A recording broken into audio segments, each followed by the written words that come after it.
Right, I'm pleased to say I got the key for this. I'll tell you that in a second. I have the mirrors off because it really was kind of, look at everything looks squatty and weird. And when you looked in them, I think when I put them on here, I clamped them on to hold them till the glue dried.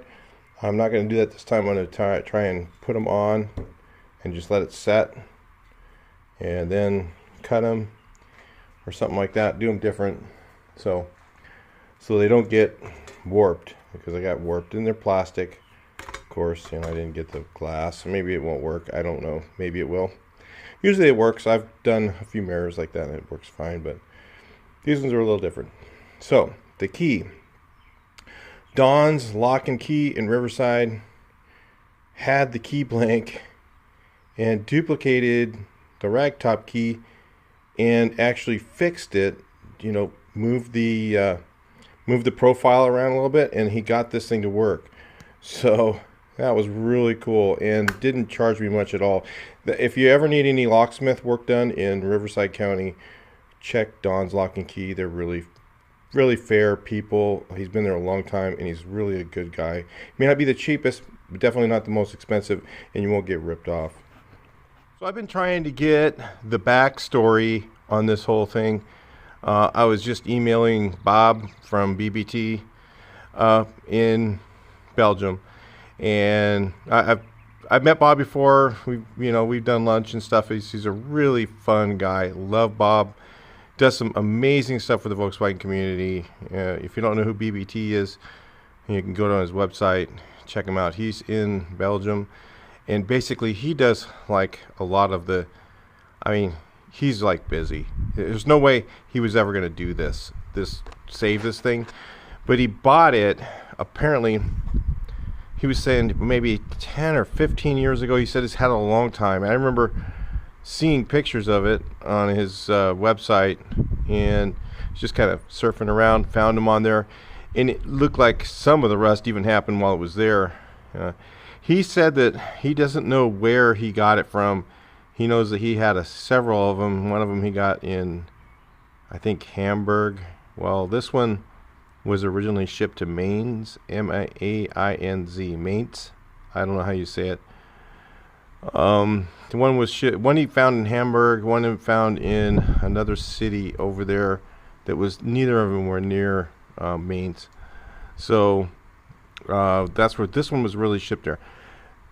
There's so little information on these trucks, because basically if you were in a city or county, you didn't really care. They were just out there. You just saw them working, doing light repair and stuff like that back in the old days. And then when they were done with them, they would just crush them, because they were just, most of the time they were so rusty. Like this one, they were so rusty that they couldn't meet inspection and they couldn't really be used for anything else. So they just would just let them go to the crusher, and only a few got saved. So this is one of them. This is one of the only, I think, I was talking to Charlie Hamill, another big Volkswagen guy in Southern California, and I don't think none of us, him or myself, others who've looked into this, haven't really seen very many V60s at all. This is the V60 is the height.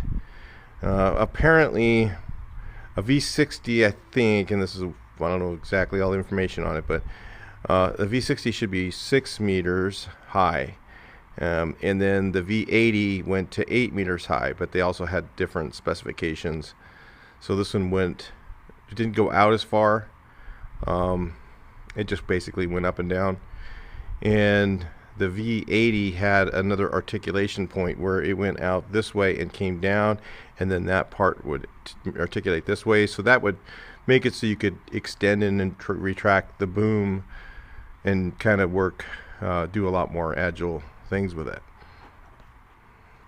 So a lot of the information I've got second or third hand. Just like I said, I was emailing Bob. He's trying to remember if he can remember where he got it from. He's like, but he probably deals with, import export stuff goes through him a lot. There's just tons of stuff. all the silver metal that you guys are seeing out there, the stuff I was using for the bed floor, and I think did I use silver on the top? I think so. All the silver metal that's available, he has been a part of scanning and making all that. Now, I don't know. What I've heard, secondhand information, is he doesn't own the molds, so some of the stuff's getting sold through other means. But he's very dedicated to making quality reproduction parts for the Volkswagen community to keep the cars on the road. And when you have that kind of dedication for that, you don't have time for a project like this. This is something that, you know, when it got sent here, he figured that's probably the best thing for it to happen. Just go to the U.S. It'll probably be cheaper to do the restoration over there than it is over here where he is, because everything's very expensive over there. So several people have looked at this truck and at his shop, and of course they bought the other ones that he had because he would buy them. He's kind of a flipper guy, kind of a little bit, where when you're in that kind of business, you're constantly getting people to bring you stuff. So they're going to call you, go, hey, I got this Ruthman, I don't want to crush it, you know, can you find a good home for it? And then he would go get it, that sort of thing. So again, like, a lot of people looked at this thing, weren't going to save it. They just looked at it and went, wow, what a rusty thing that is. And it was basically, you know, it was the Charlie Brown tree at the tree farm, and everybody just looked at it and went, you know, this is just trash or whatever. But nobody wanted to get rid of it because, you know, it's the oldest one known of in the world. There's none other that any documented anywhere that is older than this one. I mean, I'm sure they made them before this, because they've had, some of the early ones had the round tail lights. There's pictures of those. I don't know if they're pictures or they're drawings. You know, remember, round tail lights was 1 year older than this, right? So this was 62. 61 would have had round tail lights. So I'm thinking maybe those were prototypes. Maybe this was one of the first ones made, or within the first batch. I don't know. Like I said, we don't have information on all that stuff. So two things. That means that this truck needed to be saved because it's, like I said, it's the oldest one known of. And so the other thing is that's why it was so rusty. Yeah, that's why this entire bed floor was just gone. And in the bed, or the cargo area, the bed floor too, everything was gone. There wasn't anything anywhere in this thing that was really, say, a good solid savable piece of metal. You know, even the pieces up in here, you know, that were in this front, you know, that whole panel should have been replaced. But if I replaced that panel, then it would have just collapsed. There was nothing to weld supports to, so there was nothing, not enough of it left. So anyway, that's that. So again, I did get the birth certificate. It was shipped to Mainz, or however you say it, and that's also right near, did I say Frankfurt? I think it's Frankfurt. That's right near there. So right across the river from Mainz, Germany, is Frankfurt, and there's a Ruthman. So it was shipped from Wolfsburg to Mainz, M-I-A-I-N-Z. So Mainz, and right across the river is this right here, Ruthman service station. Now, I don't know, was that there when this thing was made? So it was shipped to here, and then it ended up over there. I don't know. And this is what we've been trying to find out, is what is this? Now, let me bring you back in. So you can see it's not a large facility, and you've got all the Steigers out here, the late model ones. And I don't think it can get me much closer. Let me look. But you can see Ruthman and just a few stalls. It does not look like a really old building. The question is was this old, like an old facility that put the Steiger thing on them, and they've just turned it into a service station? Because it's called a service station now. So you can see it's here and Mains is over here. Maybe that's where the train would drop it off, and they brought them over, and maybe they had another facility that they did that before they did pre-shipping. The thing is, there just isn't enough information out there. We don't know. Because my thoughts are that they were put on a train at that point in time and delivered from Wolfsburg, Germany to wherever they were going to go, their destination. But like I said, was the Ruthmann done there? There's not a lot of Ruthmann service stations in Germany. I mean, there's quite a few. So you can see here in Germany, there was a few. Look at these dots, these pylons here. Just from what I can find on Google, I found that there's always more than what it says. But if you can kind of see, this one was pretty close to Mains. So I don't know. I really don't know. Could it have been where they put the boom on there? From what I could tell, the boom and everything was painted gray, the same as the truck first, and then it was painted orange after that, not long after. Alright, so I was able to wire this up. There was a ghost wire underneath the dash that went into a piece of conduit, didn't come out the other end, or one of the, one of these tubes. That's what I think. I just cut it and rerouted it. Got that to work, and I've got this thing here. This is for the four-way flashers. These didn't have four-way flashers in them. Or, these old 61, 62. So they added one. This is really interesting. Check this out. That is a flasher switch, flasher relay in the end of this switch, and it looks like it was an isolated prong switch, so that it would connect them all as you turn on the switch to make it flash, and using this 3-prong flasher behind it. Kind of a unique thing. Can't buy one of these, obviously. It's definitely not fixable.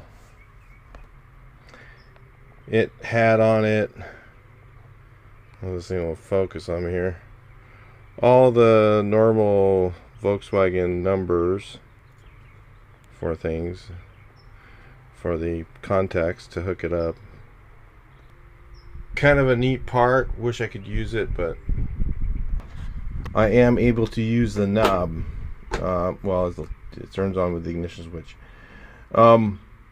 I am able to use the knob. That was how it was wired originally, with the ignition switch on. So I was able to use the knob. This is the knob that came with that other one.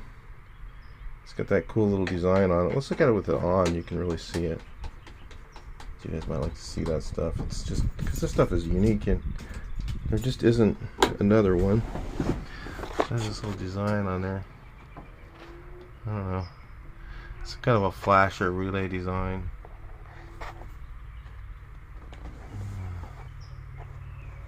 That doesn't help, does it?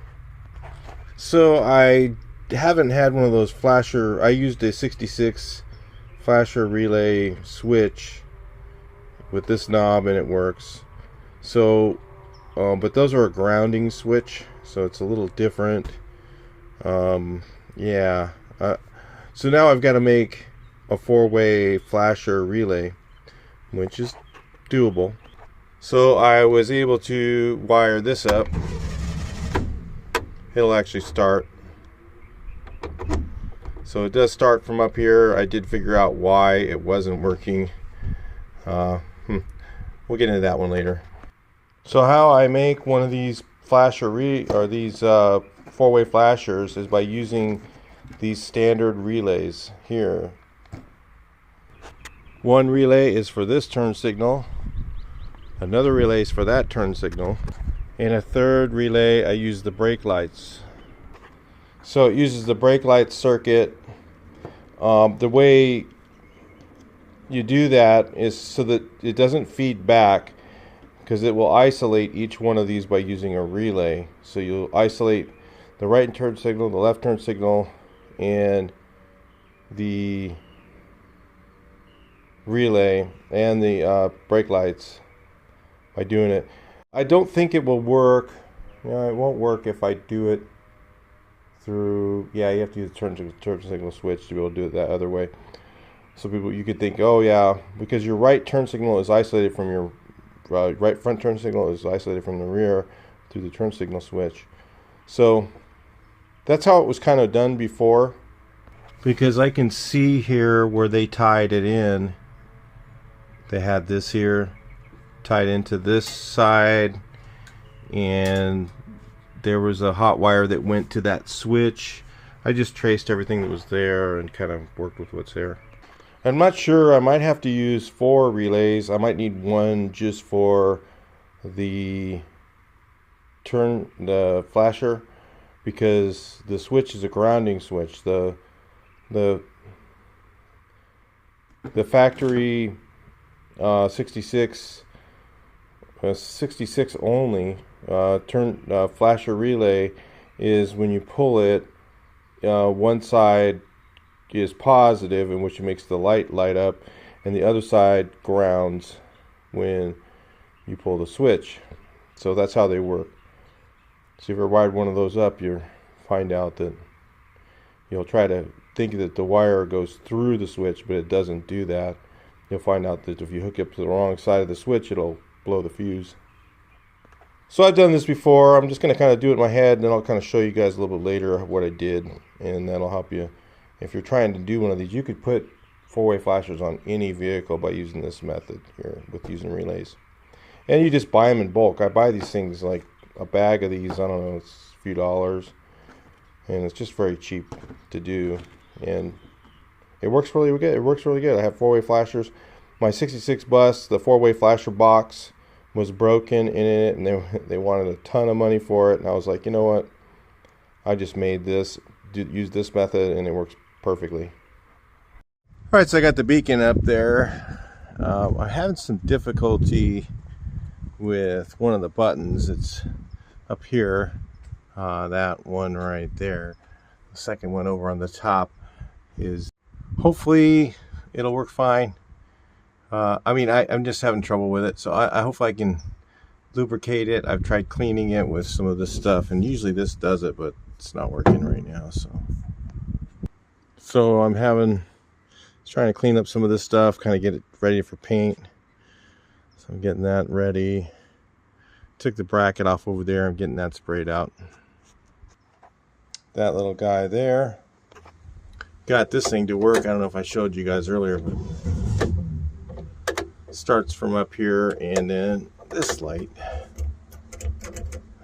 That's kind of a little moody. There it goes. Works. Kind of when it wants to. It's a connection issue, isn't it? Anyway, that's working kind of, so that's kind of cool. I can only find an LED for that thing. I couldn't find anything else, so we'll just work with that. And if you didn't notice, it's moved. It's pointing the opposite direction. That means I drove it around and turned it in here. I haven't really driven it out of the yard, but that's coming, so stay tuned for that portion. We'll be driving it. Yeah, it's used a lot of clutch moving that thing. I can't imagine it had a 180 clutch in this thing. It probably didn't last very long. Anyway, we'll go drive it a little bit later, once I get a couple more things done. Talk to you a little later. Alright, so I got all this stuff here that was, well, as much of it as I could get. Really hard to paint all this stuff, so I got a bunch of this stuff painted here. I don't know if I showed you that we got the light up there. Greased a couple things, but I haven't greased everything yet. Anyway, we're going to go for driving this thing and see how I have not driven this thing yet, so I figured the best candidate is to have you guys right alongside. Well, we'll just ignore this stuff down here. Well, I gotta tell you guys, it feels like a VW bus with 9 Americans in it. Yeah, I know you guys in Europe always say that we eat a little too much, and it's probably true. I'd say the throttle feels like it's about completely useless when you step on the gas. And the brake pedal, you got to use gears to slow down, because it does not slow down very good, which is not a good sign. But I think it's kind of normal. Oh, you guys turning right, you are not going to like me. We're going up it. Well, I can't let them all pass, so somebody's going to have to be behind me. We're going up this hill right here. I think my Bug goes like 50 up this thing, or my with the 40 horse in it.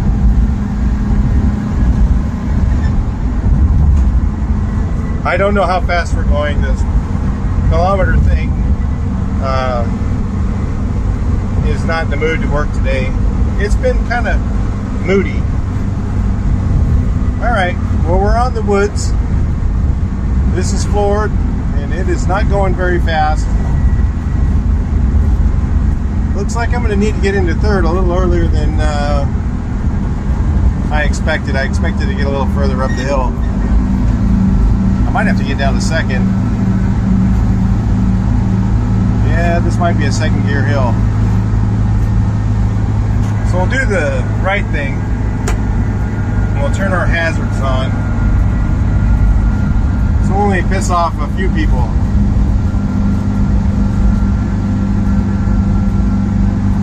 That third gear's kind of hanging in there, but I wish I knew how many kilometers I was going, because then I would be able to know whether I should downshift.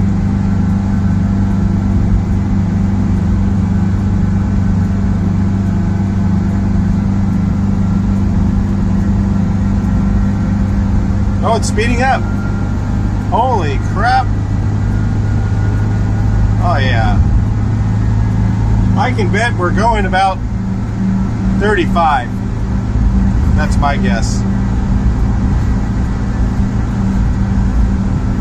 It is really slow. And there's a blinking red light. Oh, that's going to make things fun. They put a new light in right here. That was really nice of them.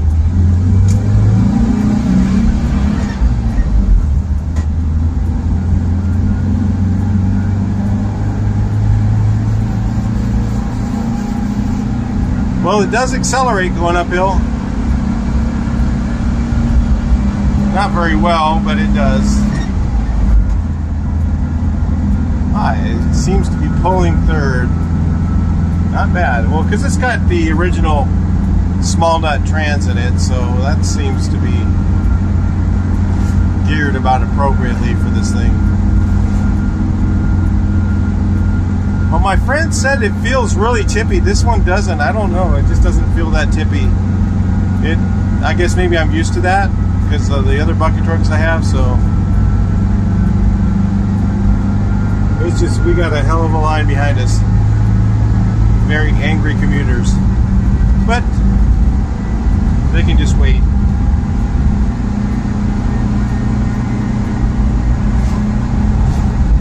Oh, yeah, I think we're approaching 40.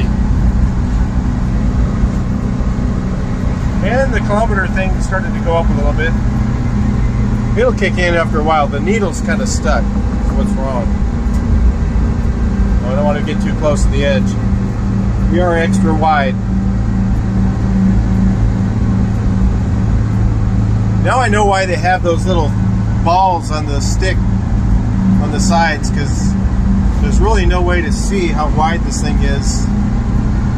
It's kind of like driving a dually. You just have to know. Oh, we're in fourth gear.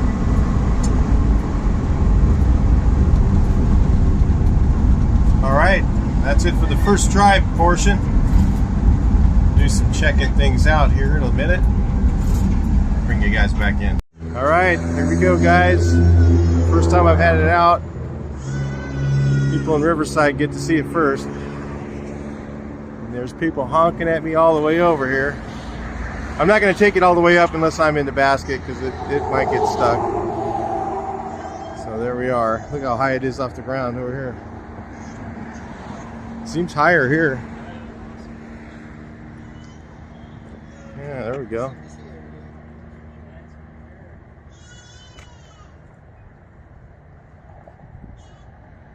All right. Keep checking out some more stuff here.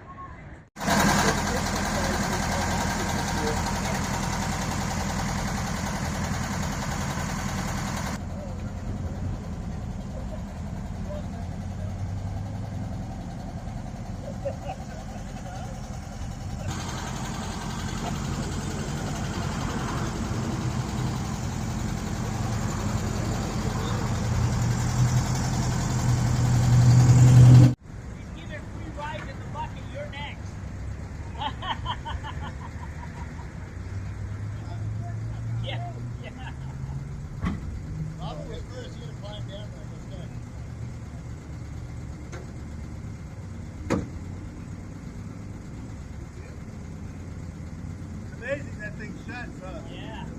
That's all me.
It's scary going down. It goes down really fast.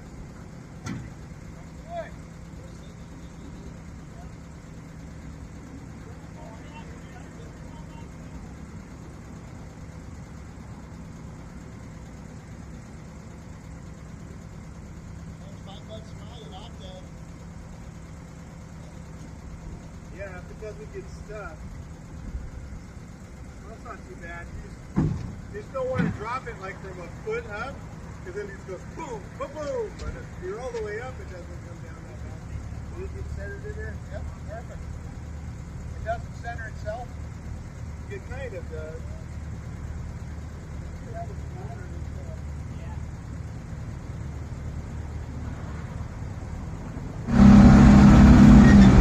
Well, if that's what it looks like when it's in the camera, I was going to show you guys how dark it is in this thing, but it looks like it's daylight looking out in the lens here.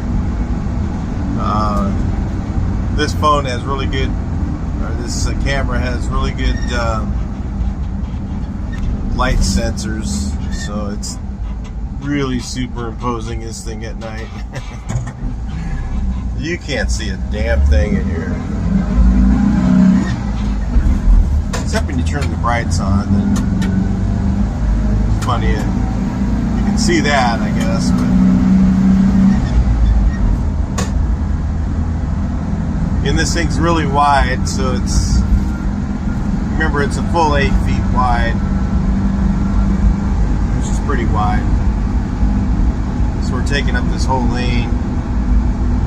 You got to constantly think about how wide you are. I think it's 8 feet, but pretty close to that, if not.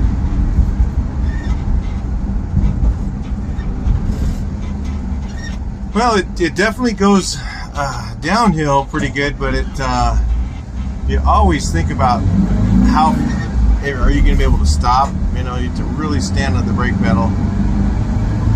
Some of these had power brakes, and not this one. But you can kind of get the idea how dark it is. I mean, this is not. It's funny. I look in the camera, and it looks like I've got normal headlights, and I don't. I look at the regular. It's like night vision looking through the camera. It's just so different. But see, you guys will never know. Too bad. Alright, well, it's kind of fun to drive, boy. It sure does. I mean, I'll tell you what, the steering in this thing is so tight. And it's had nothing done to it. It's all original. Like, everything's really tight going down the road. I mean, it goes down the road straight and even. That part feels fine. It just is gutless. Like I said, it's like having 9 Americans in your VW bus. It's about what it's like, a 9-passenger bus full of normal sized American people. So yeah, that's what it feels like with a 40 horse. So it does not go uphill. All right. Well, it does, but just in first, second, maybe third sometimes. We'll talk to you guys a little bit later. All right, so let's look at some of the things that got to fix on this thing still. You know, for some reason, this light stopped working, and then that speedometer needs to be fixed. And the one up there stopped working. So I don't know. It's like whenever you fix anything on these old cars, you got to do it 3, 4, 5, 6, 7, 8 times until it's fixed. So, and then this lens fell off. I don't know, unscrewed. So I thought I had an extra, 2 extras, and I can't find the other extra. So I'll be looking for that. So I guess what I'm going to do today is take the speedometer back out, which is not fun. I got all the wiring to remove from it and all that. Take it out, and it looks like what's wrong is the needle where it goes through. There's like a little bushing in there. I should have just put a little tiny bit of machine oil on that. I don't usually have to do that. That's usually not an issue, but I think this thing has so few kilometers on it that what does that say on it? 57,000 kilometers. What's that, like 20,000 miles or 30,000 miles? So it's really not that many. So I got to take this off and then just put a little machine oil on the needle, because what's happening is the needle, behind the needle, it's just that little. There's a little bit of that bushing is probably just a little too tight, and it's, you know, been sitting for a while. So I drove it. If I drive it enough, eventually it'll kick up, but I want it to work every time. I can't stand not having the speedometer, especially when I'm going uphill. All right, let's get it out of here and check it out. Well, it's still a little slow, but it's working. At least I have a speedometer now.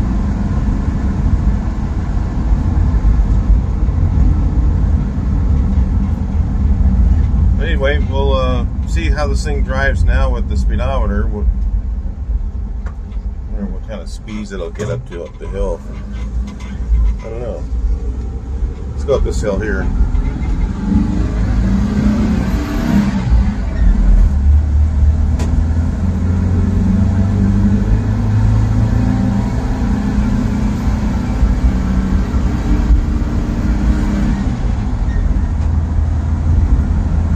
Good size hill.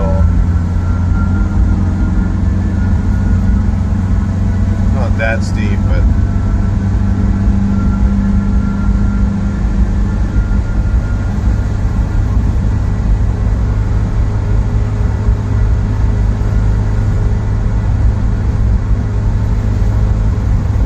I don't know what 60, 35 or something like that.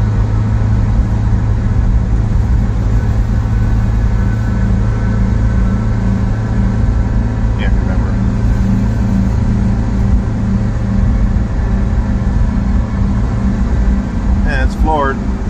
But Fred said his feels chippy. I don't really, just a little bit, but not bad.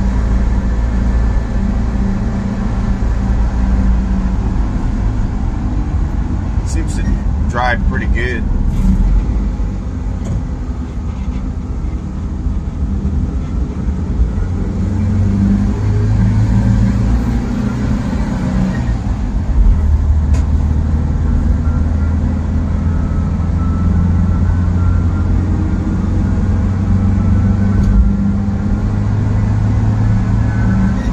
Stopping is the thing that I'm mostly worried about when I'm driving it.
Alright guys, well, she's running. I noticed that it sort of smells like brakes. It takes a lot to stop this thing, so it's kind of a scary thought, but it does work. And I wonder how, you know, as long as I don't have to use the brakes a lot, then it's probably fine.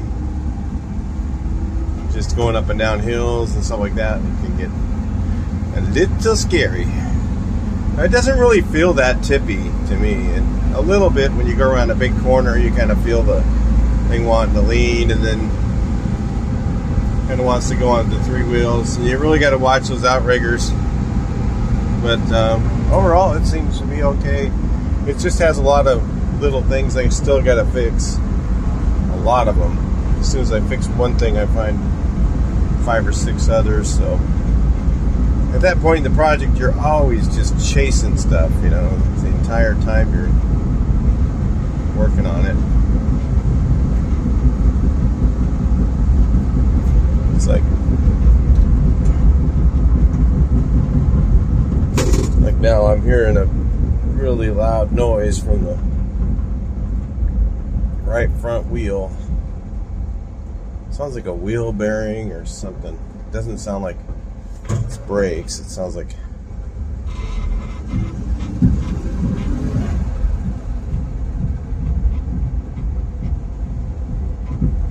yeah, it shouldn't be that noisy.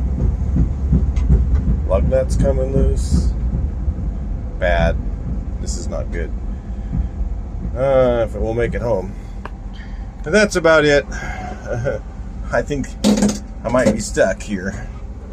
I'm feeling like a lug nut loose or something. The whole wheel is coming loose over here. Well, it's kind of weird. I don't really know what it is. I'm going to have to put it up on the lift and...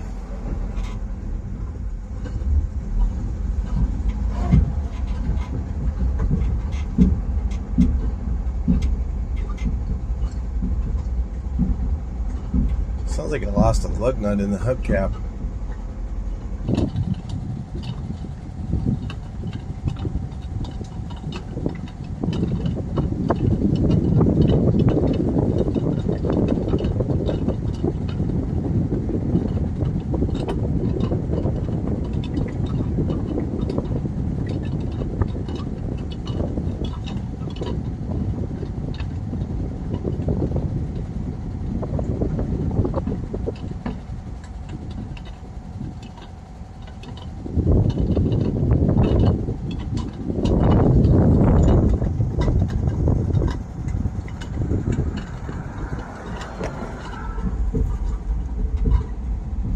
Can you hear that?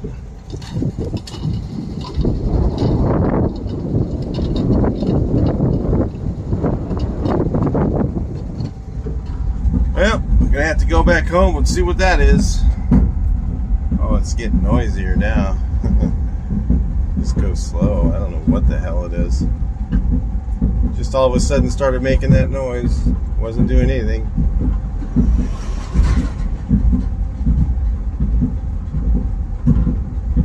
Okay, well, I'll get it home. We'll take a look at it in a minute.